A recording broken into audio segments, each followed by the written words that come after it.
90 വർഷങ്ങൾക്ക് മുമ്പ് ബർമുഡ ട്രയാങ്കിളിൽ കാണാതായ ഒരു കപ്പല് തിരിച്ചു വന്നു.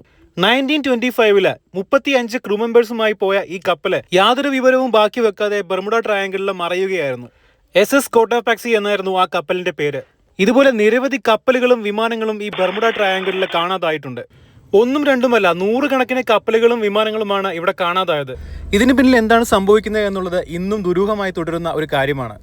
ബർമുഡ ട്രയാങ്കിളിനടുത്തെത്തുമ്പോൾ കപ്പലുകളെയും വിമാനങ്ങളെയും ഒരു പ്രത്യേക ശക്തി ആകർഷിച്ച് വലിച്ചെടുക്കുന്നു എന്നാണ് പറയപ്പെടുന്നത്. അപകടങ്ങൾ തുടർക്കഥയായതോടുകൂടി ഇതുവഴി ഇപ്പോൾ നിലവിൽ വിമാനങ്ങളും കപ്പലുകളും സഞ്ചരിക്കുന്നില്ല. നോർത്ത് അറ്റ്ലാന്റിക് ഓഷ്യനിലാണ് ബർമുഡ ട്രയാങ്കിൾ സ്ഥിതി ചെയ്യുന്നത്. ബർമുഡ ട്രയാങ്കിളിനെ ഡെവിൾസ് ട്രയാങ്കിൾ എന്നും പറയാറുണ്ട്.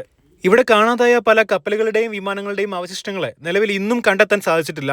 ബർമുഡ ട്രയാങ്കിളിനെ കുറിച്ച് ധാരാളം കഥകൾ യൂട്യൂബിലൊക്കെ പ്രചരിക്കുന്നുണ്ടെങ്കിലും സത്യാവസ്ഥ എന്താണെന്നുള്ളത് ശാസ്ത്രീയമായിട്ട് ഇനി പുറത്തു വരേണ്ടതുണ്ട്. ഇന്നും ബർമുഡ ട്രയാങ്കിളിന്റെ കാര്യത്തിൽ ഒരു ദുരൂഹതയാണ്. വീഡിയോ ഇഷ്ടപ്പെട്ടാൽ ചാനൽ ഒന്ന് സബ്സ്ക്രൈബ് ചെയ്യുക.